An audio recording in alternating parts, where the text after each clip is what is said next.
I have 4 theories that I talk to people about, and the first one of why the petroglyphs are here is based on territory. And that's because, like I said, this is the Shawkeen Kwan. We also have the Stikine River we're at the south arm of it. So we have an access point to the Stikine, and there's a lot of assets up that river that we want to protect. And so there's a possibility that it could be like a totem pole you use as a territorial marker sometimes. Well, maybe it's the same with petroglyphs. Yeah. And my personal theory on how that is because petroglyphs are more reflective in water. That's why we spray water bottles on them. But because they're more reflective in water, this is a rainforest, and it's also on a beach. So if you're a passerby, you're coming in your canoe, and you're passing by, well, you're going to see something shine, or rather reflect, and it's going to catch your eye, and you're going to see, oh, that's somebody's artwork. This means that somebody's inhabiting this land. And because we're warring nations or we're aggressive people already, maybe that's like a sign of, oh, I shouldn't be here. I should get out. But then the theory that also follows that of why they might just be ancient doodles is because, like I said, it's the Shawkeen Kwan. This is the richest Kwan, or so it's believed to be, because it's rich in terms of resources. So maybe we had so many resources that we had leisure time and got bored and just really wanted to doodle.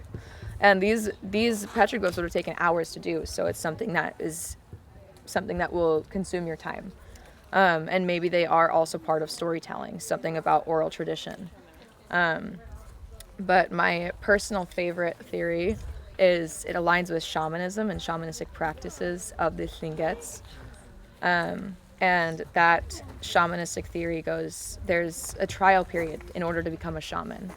And part of that trial period, it asks of a fast that you have to do. And each fast varies from like person to person. Each tasks in general vary from person to person. Some shamans are asked to kill people. Some are asked to kill bears or moose or whatever is demanded. But like I said, it varies depending on who's going to be shaman and what the time period calls for. But the most common theme that I've seen is a time of fasting. You go through a period of self-isolation that lasts about a week or maybe a little bit over a week. And during that fasting, like I said, it's fasting. You're depriving your body of its natural nutrients that you're so used to. And one of the ways that I've heard of fasting is by ingesting berries, which like mountain ash berries, they're poisonous to us. So if you were to ingest those mountain ash berries during your fasting period, maybe it creates hallucinogenic effects. Same thing with salt water, or just not eating in general. You don't eat for a week, but you drink either from the river or from salt water, and that's all you have to use from. Again, it creates hallucinogenic effects in the bodies, or what the Tlingits would have referred to as going into the spirit realm, meeting your spirit yaks, your spirit guides, and traveling with them, hearing from them, learning from them.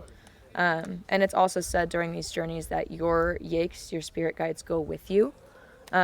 So that's why the shamans meet them, and they meet these spirits. So when they're done with this fasting period, or like I said, it's theorized, when they're done with this fasting period, they gather their clans to bear witness. They're drawn to an area where there's spiritual presence. And so this beach having over 40 petroglyphs on it at one point, it's believed that this would have held a very high spiritual significance to it.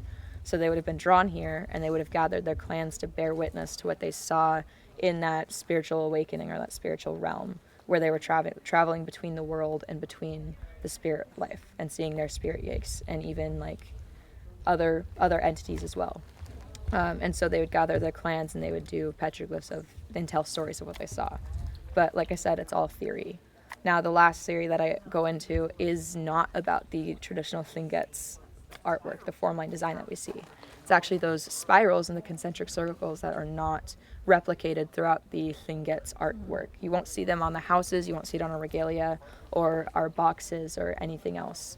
And so it's believed that either during our trade routes, when we would go up into the interior and down to the coast of California, that we saw it, and maybe even we took it back and replicated it, or it's possible that whatever group put those or started those circles actually came through our lands and did it themselves. Now, that is a lot of area to cover, because it is seen on 6 out of 7 continents. If it's on Antarctica, it's buried by ice. But because that's a lot of ground to cover, And we didn't have jet engines. We didn't have anything that would be fast travel. There are people who joke and they say maybe it wasn't even people at all, like, the whole pyramid theories. But no, it's believed that those spirals are not a part of our culture, of us. So it's either, like I said, we replicated them, or a giant group of people came through our lands and did it themselves. So those are the main theories that I go into and I talk about. And there are more up on that platform, and you can read about some of them and see. But those are, like I said, those are my favorite ones. So one of them's logical, one of them is like, makes sense, they're bored, they're human. Otherwise,